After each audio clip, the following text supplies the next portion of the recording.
This is Motovation. I'm Laurie Joy Kingwell. And I'm Krissy Van. We're two dreamers on two wheels inspired by our community. And celebrating the voices we're just lucky enough to discover along the ride. So if not already, like, subscribe, follow along, do what you gotta do to not miss an episode. The holidays. You know, you remember waking up as a kid on Christmas morning. If you were me, a new Santa came because there was a candy cane on the dresser and you ran downstairs, saw the prezzies, and guess what? Your parents were fucking stressed. If they were mine, it meant they wrapped all the gifts overnight. They were running around at stores collecting all the last minute things. Well, guess what, my friends? Children are not. It is our turn. We are the adults now. And there's a funny thing that happens. We haven't quite learned from the generation that perhaps has raised us, because it is statistically one of the most stressful times of year. It is also a time of year that it's about the season of giving and loving and spending times with friends and family. And guess what? We get distracted by shopping. It becomes about the consumerism versus the quality. And that is what we're talking about today, because think of us as your little aunties from the North Pole sharing the knowledge that it does not have to be that way. Because it is a runaway train. I have been a holiday train. To a holiday train. Choo-choo. And it comes from you at all corners, right? Like even right now, we've got Black Friday. That started in October somehow. I don't know about you, but I've been getting daily deals almost since the beginning of the month.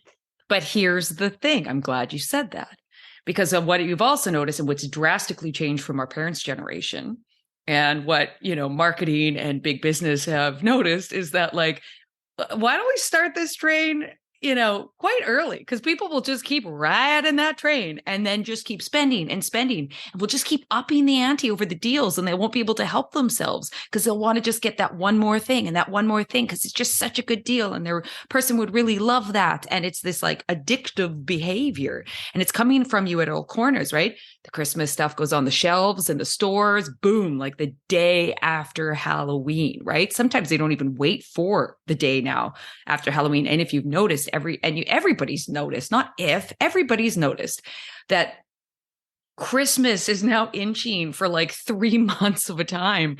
And Christmas also is a lot of people's favorite season. It's like, I know I just love it. I love the whimsicalness of it all. I love the, the spirit of it all.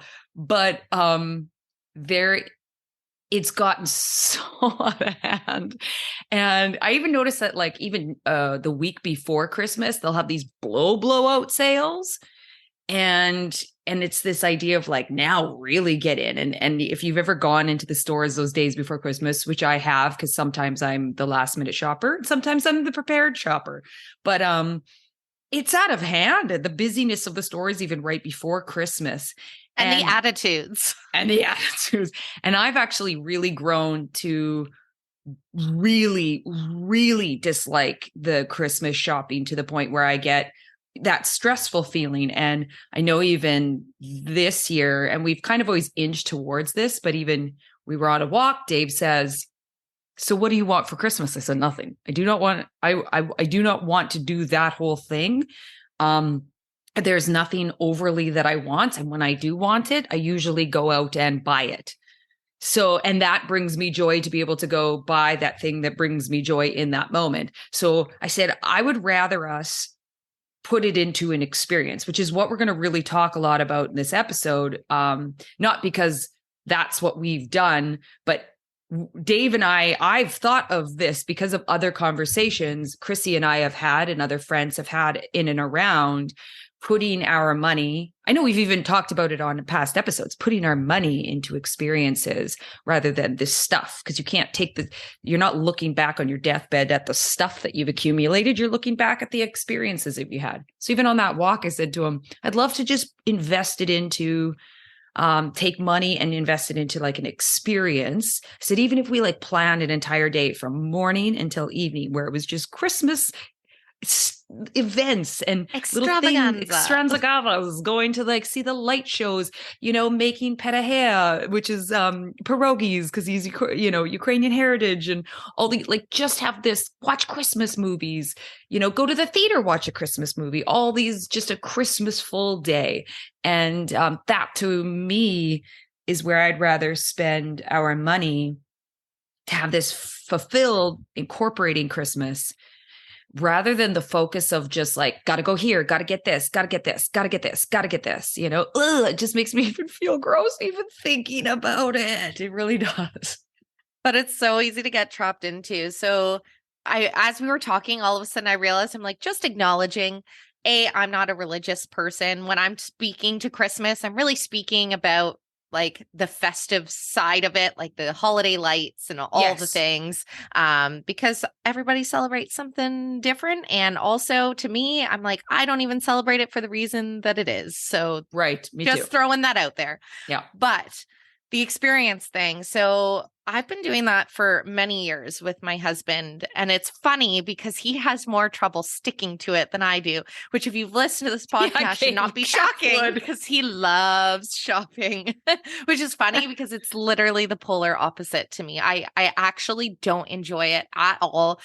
Even when I need something and I go into a mall, I will walk in and then be like, nope, wasn't in the right mood. Like it's just difficult for me.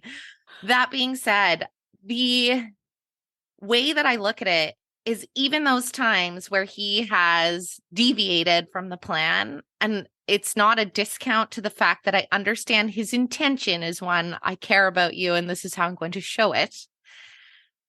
But fast forward a month after Christmas and I might be hard pressed to tell you what I got.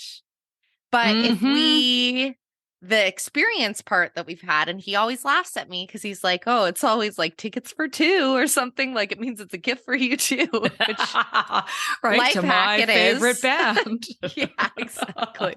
But like I always remember the memory or the time invested. And even, both Laurie and I have family that's distant from us in regards to geography. And so my mom came out kind of last minute in October, and we decided we each spent a night at this really lovely hotel and said to each other, we're like, let's make this our gift this year, to do a little splurge at something we wouldn't normally spend on. But we had such an amazing experience at this spot. And I'm like, that to me, when I look at money, and I've actually been a bit backwards for many years because I used to almost think, not that I wasn't deserving of money, but I was all about time. Like, even if I had worked overtime, I was like, I'm going to bank that. Instead of banking it and taking the cash, I'm like, I want time in lieu always, because I'm like, that's the thing I can't get back. And it is so true, even to this point. Like, my relationship with money has changed a lot because I think over time I've understood that it's okay to make things, but you keep your intentions pure and also you're living low. But regardless, I'm like, that experience in those moments, those are what matter. They really, truly do. And if you think about it and try and test yourself on this theory, really work hard to remember what you got for last Christmas. If you got gifts, I bet you're going to have trouble coming up with the list. There may be like one thing that stands out. And all those other items represent somebody out in the stress or ordering this and picking up this. And as we know, time is something, it is currency, time out that door. And on top of it, if you think of last Christmas, and it's not like I want to be Debbie Downer bringing it up, and I understand there's flu and all this going around right now, but we weren't even allowed to see each other last year. So it's like, if you need any healthy perspective on what matters to you, think about that. Because it's quite true. The most valuable thing we had was taken away. So if you've ever questioned the importance of investing in that, think about when it wasn't even an option for you. And when it comes to the gifts thing, there's not a negative thing in purchasing a gift and giving it to somebody you love and care about and finding something for them. Because that is also a beautiful thing. Some people, that's their love language, right? And I know that when someone's purchased something for me, that they see me in that gift, or they say, like, oh, I think she'd really love this or use this. That does mean something. And I think that is a beautiful thing as well. But it does get completely lost in translation at these big holiday seasons because no one's really going out there now. I shouldn't say that. That's not fair. I shouldn't say no one. I'm such a finality speaker. Never.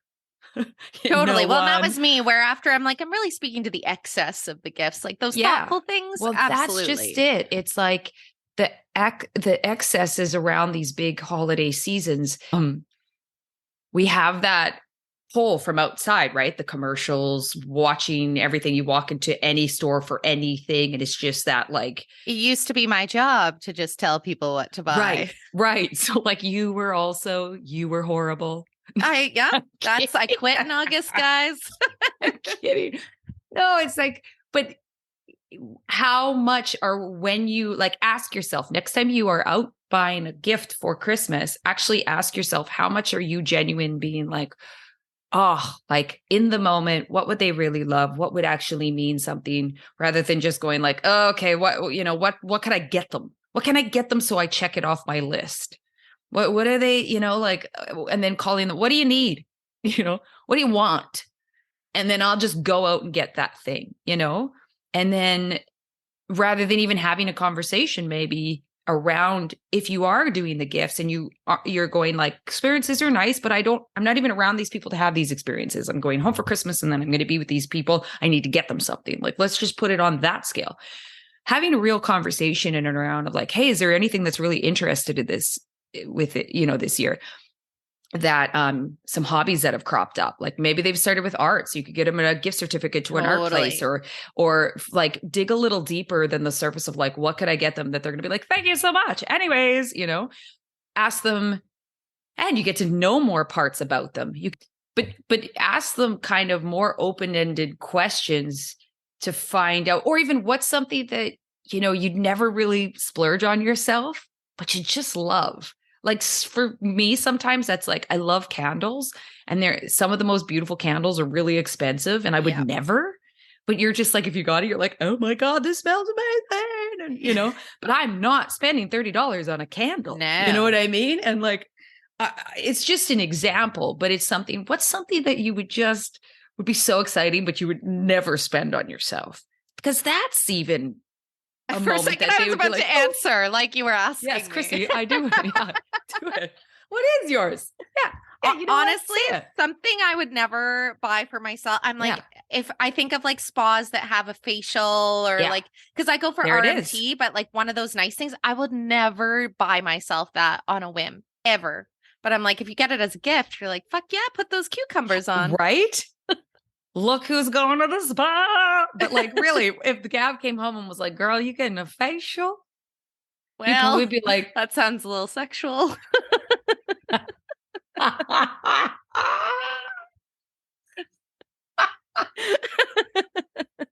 You're that's every Tuesday. Yeah, it sounds like that's your present once again, Gav.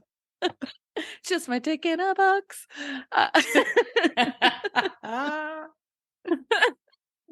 Oh my goodness. So let's go someone other than Gav. Gets you that? Nope, even then. Now I can't say it's it ruined. without thinking it. It's ruined. It's ruined. In the best way. Yeah. That was a gift. Thank you. My Christmas is made.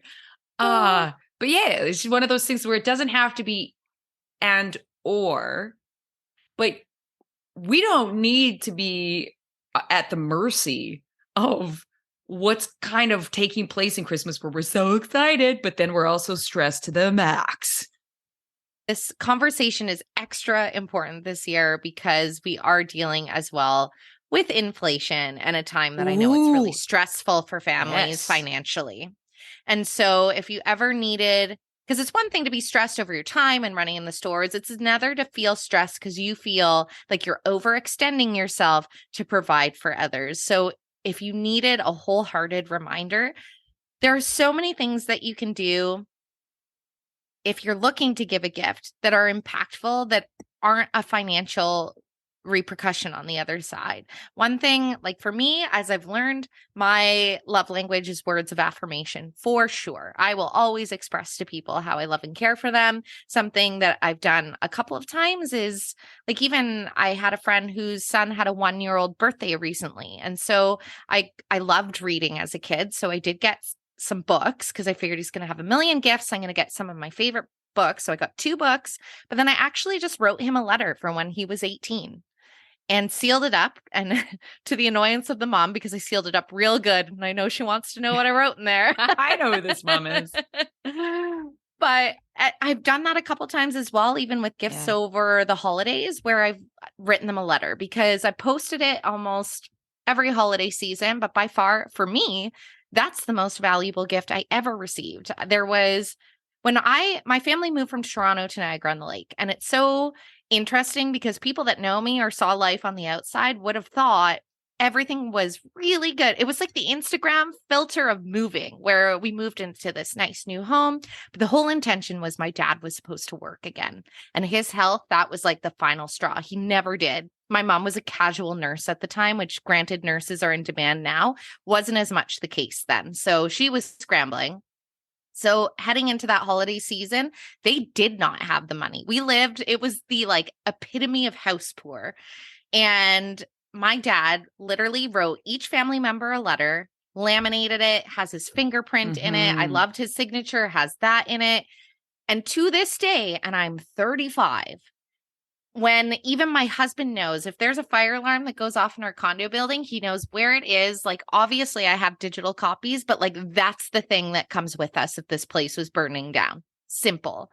And I'm like, that is 3 pieces of paper that are by far the most valuable thing I own. And so I just want to emphasize that, because even it starts out saying, I'm so sorry I couldn't buy you a multitude of gifts this season. That's literally the first line. It's the best gift I've ever gotten. So just remember that your impact can be something that you've either created or generated. So if you're feeling stressed, like you don't have the finances to put on, whether it be for your children or your friend or your spouse, just get a little creative in it. And literally, the season is about connecting with fellow humans. So think of how you can, instead of shoot from the hip, shoot from the heart kind of thing. And it's probably going to be something that the person will really cherish for a long time, because it's meaningful, and we don't always make space for those meaningful moments. And your kids are really, if it is kids related, your kids love experiences more than anything. And ones where you're really into it and you're letting loose and you're being fully in the moment and you're being a really big kid. So you can plan a whole day where you do goofy things and you're out there, not just going to places that they'll enjoy, but if you're around places that have snow, where you genuinely go sledding and you you pack your hot cocoa and you just have this full experience. You come back, you watch Christmas movies, you make a fort, you can say like, this is our Christmas gift to one another. This is, you guys can even craft and create your own little Christmas cards right then and there and give it to each other, and whatever your kids want you and your experience. And if you are adults and you are in those situations too, where financially this is just going to put you in a really stressful space, but you don't want your person or your friends or whoever it is that you're gifting to feel neglected or unseen in that holiday as well, you could create that day that I spoke about that, my partner and I are planning to do. But you could do that kind of thing where you surprise them and you say, hey, are you busy this day? No. Okay. And there's so many things. I know it's harder in smaller communities, but if you live in any kind of a city, there's so many events going on and there's so many free events going on. And so you can even create that day, surprise them with it, just tell them what to wear, bundle up. It's going to be chilly. We're going to be outside this much of the time. And surprise them and say like, just this is my Christmas gift to you this year. Oh my gosh. That would be the tip top of like the best Christmases I'd ever had if someone did that for me. That would be the gift of all gifts.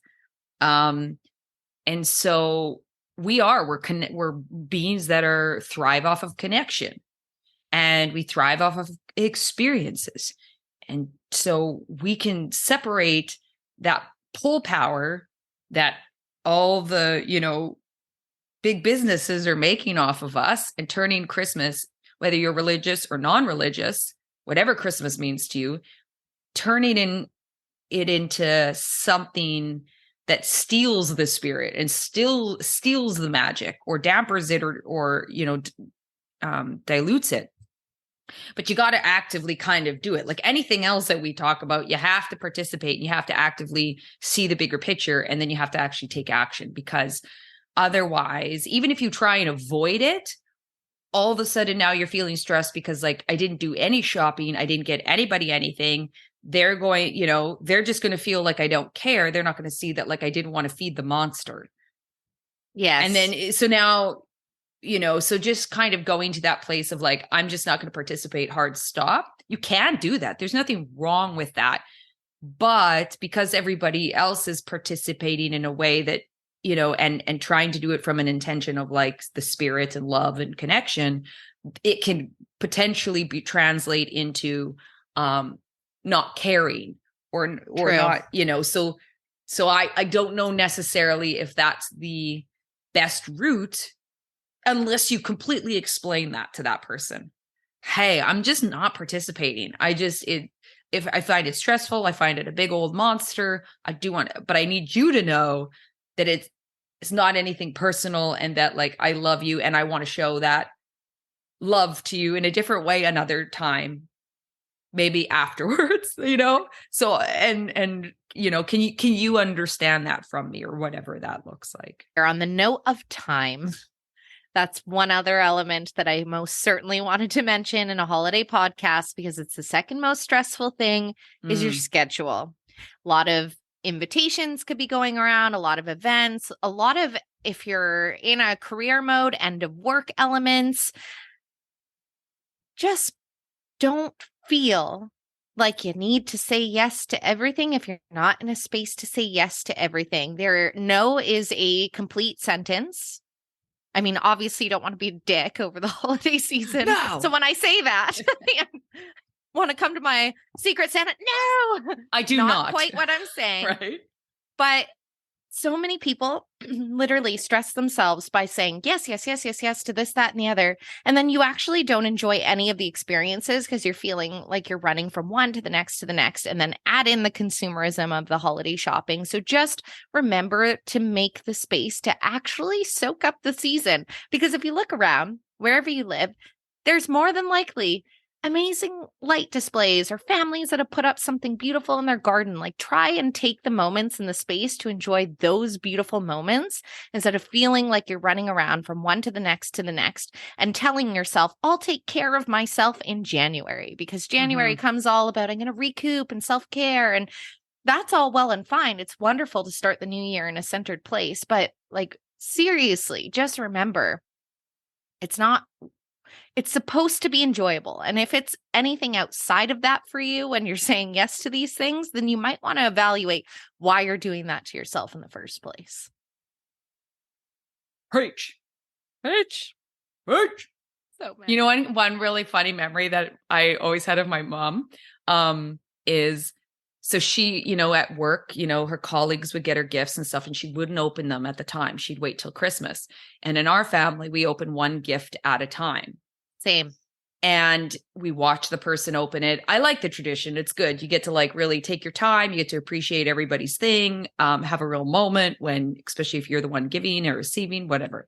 And at the end, Mom always had like 6 extra gifts, right? She'd just save them. And she'd be like, oh, are all of those for me? And we're like, they are. You saved them. We don't have colleagues and coworkers and like, you know what I mean? And my dad would just like open his as he got them, right? And so she would like try. She'd be sitting there being like, oh, look at what I got from Nancy, and look at what. And we were like, no, we're not sitting watching you open your like coworkers' presents.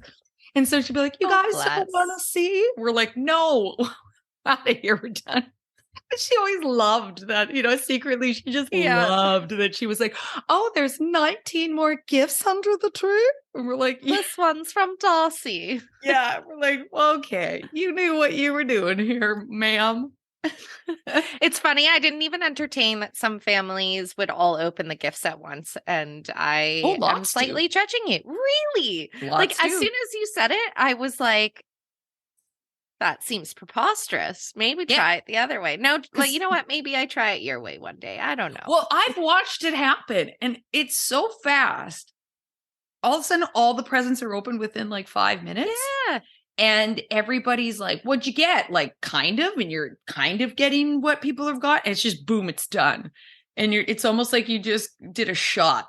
Like, I want to sip my drinks. I want to take some time. I'm just like, I boom. do mine in martini mode. Like, yeah, 100%. But no, because anytime I've kind of described how we've opened presents, when it's come up, people are like, doesn't that take forever? I'm like, yeah, you're sitting there for a good 3-4 hours, but like, it's nice. Like, oh, it's so nice. I love it just like prolongs, and it is enjoyable to watch.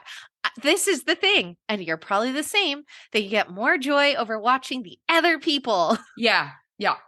Get their things or open their things. Especially when you're invested time in going to get it for that person. Yeah. And you're like excited to see if they like it. The only thing that I have trouble with, I have really hard time faking it if I'm not into what I've gotten. Same.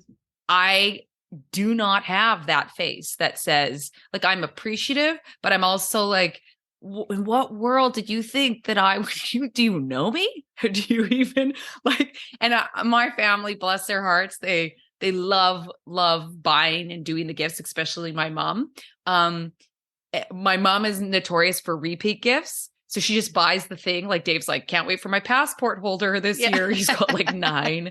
And, I'll just get these repeat because, and my brother, he gets whatever he's interested in. So I'll always learn what Noel's into that year.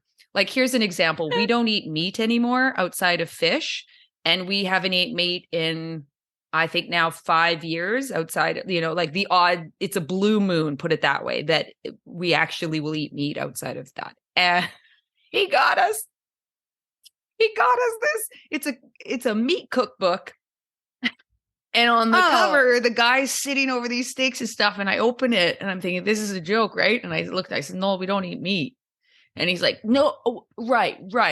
But it's, the guy's hilarious. He's a great chef. And he says, and there's some solid soups in there. And meat soups. Meat soup. I was just like, this is getting regifted immediately in my head. Oh, that's so good. I would have definitely thought I was being punked, but that is amazing. All right. Now. Motivation. Mistletoe motivation. Mistletoe motivation. All I want for Christmas is gifts. Just kidding. Is the stuff. Small stuff. Okay, Krissy, what's yours? So I'm going to be completely transparent that I'm winging this one because I didn't really think about it too much in advance. But if I were to say what mine is, you all know the holiday mode where it gets down to the wire and you start grabbing all those last minute things.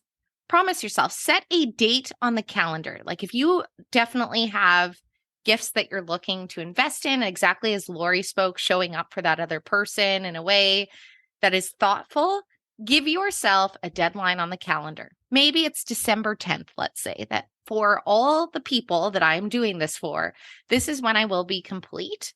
And maybe sit beyond that date of how can I show up with something that is meaningful to them, like how Laurie spoke, something that she knows she loves, she wouldn't buy for themselves. Or how can I do this in a way that isn't necessarily a full financial element, unless it's an experience? Like if you give yourself a deadline, because that's going to avoid all that last minute. How many of you have opened up crap because they saw it in the Sephora line on their way out of the exit? And you're like, I don't even have a third eyeball. I don't know. Like there's so much of that where it's like, It's stressful for Yeah. you and it's useless to the other person. So I think that's the one thing that I would say is schedule. Give yourself a deadline, because I think mentally what happens for a lot of people, their deadline ends up Christmas. And that's why the procrastinators of the world are all flooding the mall on Christmas Eve or that crazy ass week leading up to it. So give yourself a fake deadline as if it was a work assignment that by such and such a date. And I think it's probably going to save you. You'll be more thoughtful, I think. I think that's a great one. Winging it. Well done. Winging works for you. So I just like right now, after this episode finishes, just kind of like just turn everything off. Have a little thought of like two things, like two memories of experiences that you had in the past. And then I want you to think of two memories of the things that you've got and what outweighs what. Like you actually feel the feeling around the experience and then feel the feeling around the two gifts. And use that as that kind of like momentum to then plan what next experience you'd like to have with somebody or experience that you could give somebody. It doesn't have to be huge. It doesn't have to be an all day thing. It can just be like a moment where even you just like make a Christmas ornament or with somebody that, you know, you're like, hey, come over, let's make a Christmas ornament. That's fun. I would like to make a Christmas ornament. Should we? Let's do that actually. Instead of our would gingerbread really like house to. this year, Yes. let's do make Christmas ornaments and and create an experience. But first and foremost, after this episode's done, I want you to like feel the kind of energy around remembering an experience and remembering a thing you got that you really liked. And how much bigger is that energy around the experience? Or who knows, maybe you're like, no, the stuff was amazing. And the experience was like pretty great, but whatever. Then, and that is why we're all unique. Yeah. Or I don't know why you're listening to us because I don't think we're your people. Fair. I'm also shocked that you're into what we're talking about then. That's very true. But True that's cool assessment. too. Stick around. Yeah. Maybe they're just here for the off-road debauchery. Yeah. I mostly am. You know? Yeah. You know, it's always a fun ride. What is your quote today? Oh no, I did it again. Yeah. I did it again. I'm so sorry. I don't know what the heck is going. Well, my brain's a bit spitter spatter. So Krissy, what's your quote today? So it's funny because it actually came to me as we were talking today, and I most certainly didn't make this up. It just popped in my brain, but give presents, not presents. Oh, look at you. But it is very suited to you. Right? Your bums. By Krissy Van. I was just gonna say. We're just going to take that one. It probably is on several memes on Pinterest, but I wanted to say it in one of the middle of the things. I'm like, I'm just going to pretend it's mine. I wish people could see you right now because you had that little Christmas twinkle in your eye of pride as you were like, what did I say it again? Don't give presents. Oh, give presents. Not presents. Not presents. And that is your motivation. Ho, ho, ho, ho, ho. Ho, ho, ho,